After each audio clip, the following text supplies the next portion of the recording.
गोलियां लग चुकी थीं, शरीर से खून बह रहा था और चारों तरफ दुश्मनों की गोलाबारी थी। ऐसे में कोई हार मान जाता, लेकिन कुलबीर थापा ने नहीं। दुश्मन की फायरिंग के बीच वह न केवल एक न दो बल्कि 3 सैनिकों की जान बचाने के लिए बार बार नो मैन्स लैंड में लौटे। यह कहानी है एक ऐसे नेपाली योद्धा की जिसने प्रथम विश्व युद्ध के मैदान में साहस की परिभाषा बदल दी। यह कहानी है कुलबीर थापा की, पहले नेपाली जिन्होंने विक्टोरिया क्रॉस का गौरव पाया।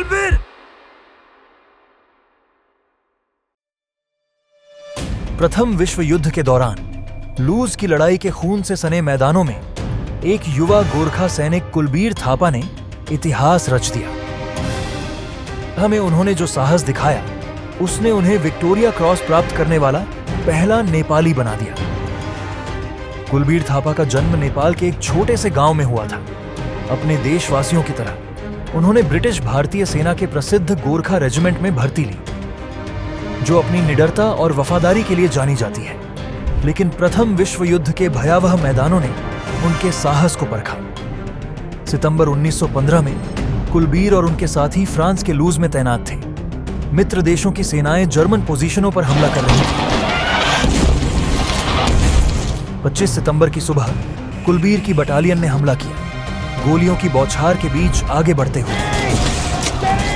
हमले की शुरुआत में ही कुलबीर गंभीर रूप से घायल हो गए, लेकिन उन्होंने पीछे हटने से इनकार कर दिया। क्रॉल करते हुए उन्होंने एक घायल ब्रिटिश सैनिक को देखा।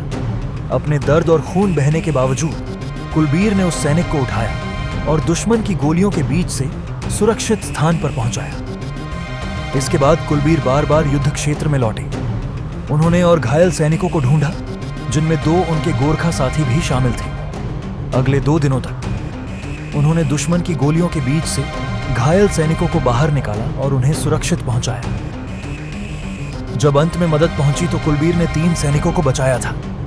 उन्हें अपनी पीठ पर दुश्मन की पंक्तियों के पार ले जाते हुए उनकी अदम्य वीरता ने न केवल जीवन बचाए बल्कि उनके साथियों में भी लड़ाई जारी रखने की प्रेरणा जगाई। अपनी अद्वितीय बहादुरी और निस्वार्थता के लिए कुलबीर थापा को विक्टोरिया क्रॉस से सम्मानित किया गया।